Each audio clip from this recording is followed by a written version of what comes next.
Greetings Highlanders fans, and welcome to GoHighlanders.com's coverage of the 2012 UC Riverside men's tennis team.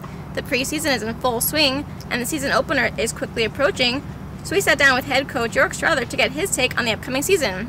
Coach, thanks so much for joining us today. My pleasure. Before we get into the 2012 season, let's take a brief look back at 2011. What were your expectations heading into the year, and how do you think the season played out?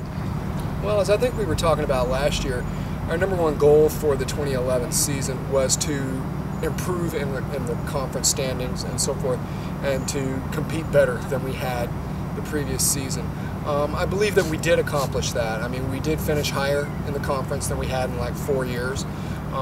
And we had a number of the players, as they matriculated out, or they may have returned this year, they were playing the best tennis they ever had while here at UC Riverside. And so from that standpoint, I do feel like we accomplished our goals.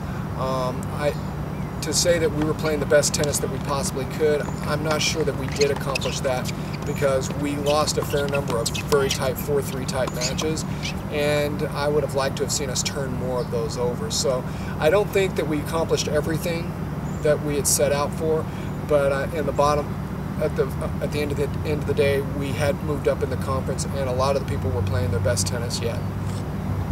You graduated 3 seniors last year in Ryan Stanberry, Sean Peterson, and all Big West performer Kwok Doan. Who do you see stepping into those roles this year?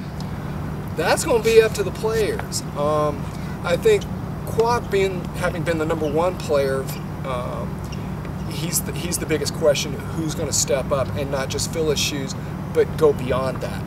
And I would have to say right now the most likely candidate is Felix Machares, who had also played some number one and played a lot of number two position last year, and he had a better fall this year than he did last year, having some better results. He's bringing more to each and every practice, so he is the most likely candidate for the number one slot. In the case of replacing or filling in Stanberry and Sean Peterson's shoes, they were playing in the 5 and 6 roles, and right now I have like 3 or 4 players that are vying for that, and they're all just as capable. And so right now it's a little early to tell. I would say the most likely candidate to watch would be Felix Machares.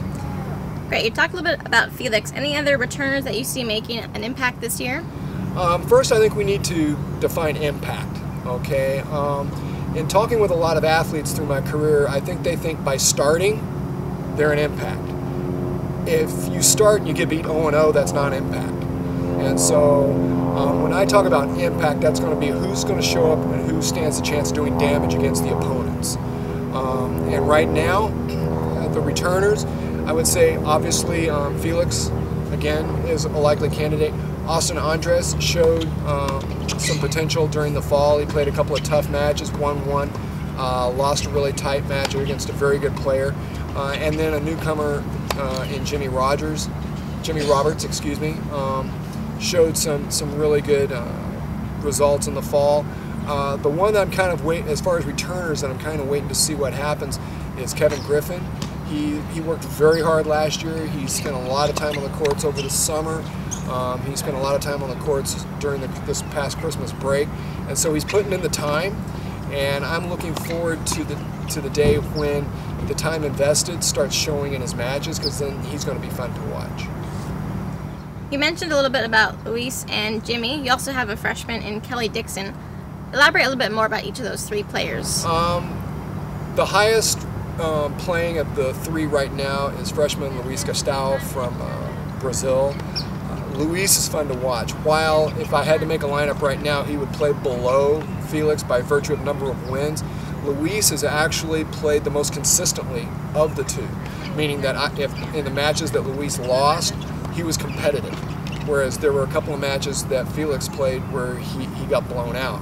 And so I'm looking at the possibility of, if Luis continues to grow, he might be able to push Felix this year, or he might be the heir apparent when Felix graduates out. But Luis has had good results in Brazil, and he's actually maturing faster than I was anticipating, so I'm real excited about him. And he's just a great kid, super kid. Jimmy Roberts transferred. He's a 4.24 transfer. He played at Sac State 2 years ago for 2 years. Sac State is typically one of the top teams in their conference, and he just wasn't quite having the experience that he wanted, and so he transferred, and he was at the College of the Desert this past year, transferred in here, and he's right now, I think in the fall, he was playing like number 3. Jimmy has a lot of experience. He's had playing time at Sac State when they were winning their conference title and going to the NCAAs, and he had opportunity to practice with nationally ranked players, so he knows what the culture of a successful program is like, and he brings that atmosphere and that attitude to our program. He is very competitive, very athletic, and I think that he's one of those that now that he's playing higher for us than he did for Sac State, he's going to be forced to develop a little bit more, and he's going to really enjoy when he finds out what he's capable of. And then our last newcomer is Kelly Dixon from Temecula, and Kelly is going to be my diamond in the rough. He's my project. Kelly is a warrior. He's an absolute warrior. Refuses to die. I mean, you can knock him down. He gets up, knocks him down. He'll wear you out trying to keep him down. Kelly is simply going to have to learn how to control his potential, because he wants to win so hard that he literally tries too hard sometimes, and so things tend to get out of control. But he's very much into learning. He's very respectful. He works hard. Very much a team player. And so again, I'm looking forward to seeing what he can do once he kind of gets his first taste of a true Division I season. Nevada is the opponent in the season opener on Wednesday, January 18th. You also face San Diego State, UNLV, and other ranked opponents throughout the season. What would you say is your philosophy in terms of scheduling your non-conference opponents? Our philosophy in scheduling plays into our philosophy of development. And as a Division I coach, an ex-Division I player, and the way that I approach this program is that there are 2 reasons to go to a Division I school. Either you want to be the best, or you want to compete against the best. And if that's the case, then that affects our scheduling. And so we want to play as tough a schedule as we possibly can. We start with Nevada. I'm looking forward to that match. I wasn't paying real close attention to the national rankings, so I don't know if Nevada is themselves, but I know they have 1 player that's nationally ranked, so whoever's playing number 1 for us, given that individual plays, that's a bonus point match. Last year we opened with Nevada and we lost 4-3 in a heartbreaker. So it's a new year, it's 2 totally different teams, but we kind of are still carrying that taste in our mouth, I would like to think. And I'd like to, guys that were returning are already saying, it's going to be a different day. So I'm hoping that they're right. UNLV, San Diego State, very good programs. San Diego State in 2 years will actually be in our conference. And sometimes when it comes to playing nationally ranked teams, we don't have a whole lot of choice. I mean, 3 nationally ranked teams are in our own conference.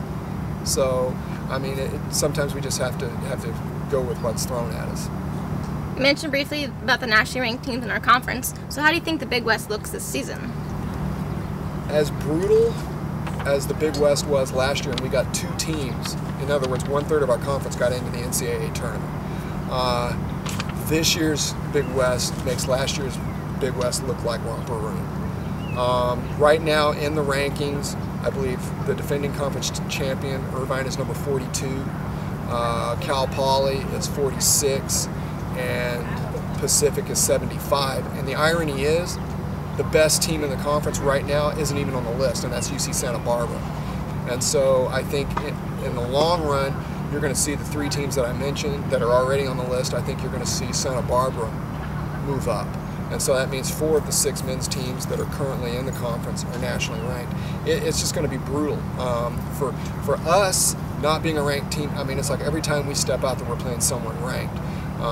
And that's good because we learn to deal with pressure. And for everybody else in the conference, it's just a war zone because every team is good enough to beat any other team on any given day. So, I mean, that's a cliche, but it just means you're going to have to bring it every single day. Well, great. Thanks so much for your time, Coach. Good luck in the season opener and throughout the 2012 season. Thank you. The UC Riverside men's tennis season gets underway on Wednesday, January 18th at the SRC tennis courts as Nevada travels to the Inland Empire for a 2 p.m. start. Tickets are free for all spectators, but for additional information, please visit GoHighlanders.com or contact the Athletics Ticket Office at 951-827-4653.